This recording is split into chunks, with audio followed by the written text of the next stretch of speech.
met trots geborg deur Lots of Pots. Hi, ek is Cornelia vir Marula Media en ek kuier vandag by Lots of Pots in Lynnwood, Pretoria, saam met Karen Viljoen, 'n landskapsargitek, om meer oor saailinge te leer. Karen, baie dankie dat jy hier saam met ons is. Dit is so lekker om jou te hê.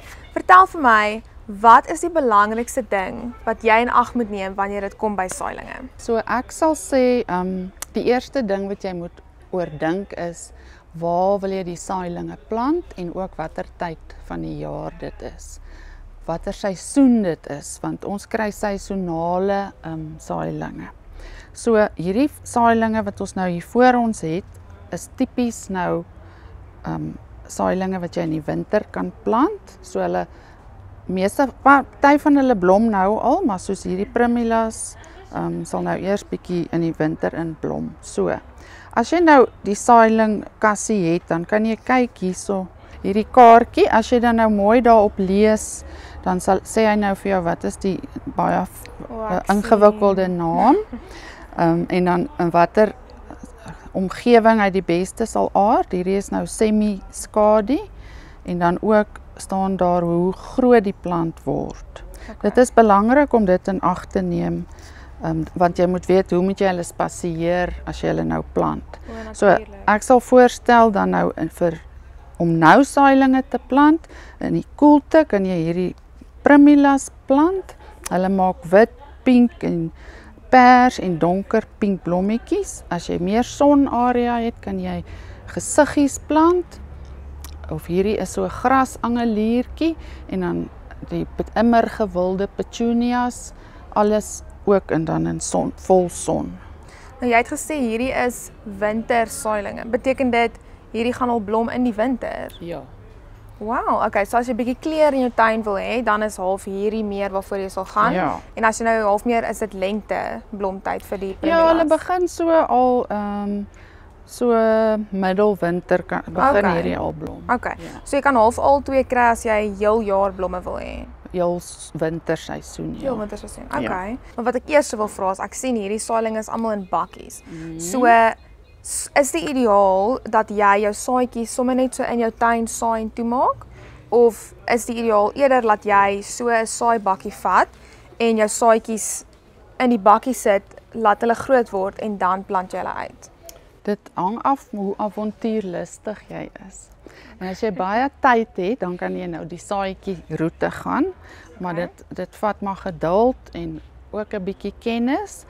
Maar as jy nou net vinnige effek wil hê, dan sal ek voorstel, koop vir jou saailinge.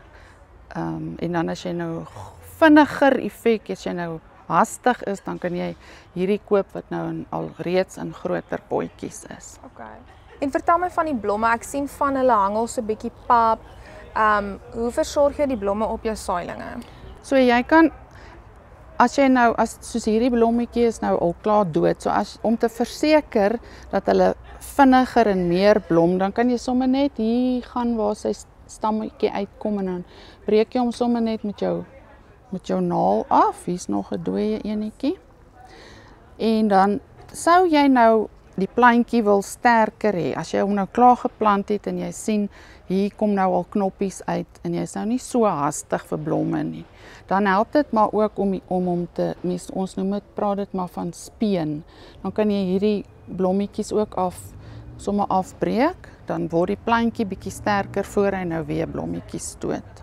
En as jy dan na 'n kwekery toe gaan soos hier by Lots of Pots en jy besluit jy wil nou klaar die saailinge koop, hoe gaan jy jou tuin voorberei voor jy hulle uitplant? Goed, jy gaan dan nou maar eers die grond lekker omspit en losmaak en al die klippe uithaal en die groot klonte stukkend slaan, laat dit bietjie lekker fynerig die oppervlak is. En jy kan dit bietjie nat spuit, miskien die aand voor die tyd, laat dit reeds klam is. En dan kry mens lekker hier by Lots of Pots allerhande goed wat jou kan help om die grond, voeding van die grond te verbeter. So hierso kry ons sailinggrond, lekker in sakke wat jy kan inwerk in daai losgrond. En dan boop dit kan jy 'n bietjie van hierdie sailingkos gooi wat 'n bietjie meer gekonsentreerde voeding het. En dan haal jy maar net hierdie plantjie uit, die gaatjie, maak die gaatjie en plant hom en gee water.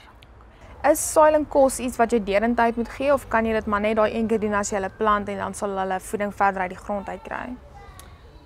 As jy sien die grond is arm, voeding kan mens elke 6 weke gee. So ek sal voorstel jy gee so na 2 maande maar weer 'n bietjie voeding. Okay.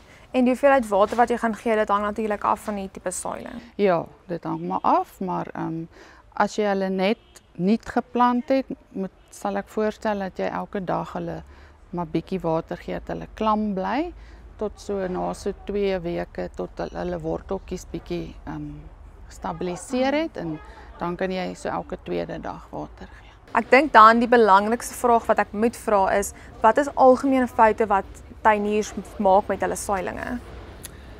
Ek sal sê mense vergeet maklik van hulle plantjies in die tuin. Ek dink mense dink as jy hulle klaar geplant het, dan hoef jy hulle net water te gee en dan moet hulle nou maar groei. So hulle het maar 'n bietjie pamperlang nodig en dan is dit soos ons aan die begin gesê het belangrik om te kyk wat sal in die son groei en wat sal in die koelte groei. Dit is ook baie belangrik. Skakel volgende week weer in wanneer ek en Karen gaan gesels oor plante en potte om jou badkamer en kombuis op te kikker. Karen Viljoen is 'n landskapsargitek en tuinkenner wat haar kennis met ons deel en hierdie video is moontlik gemaak deur Lots of Pots.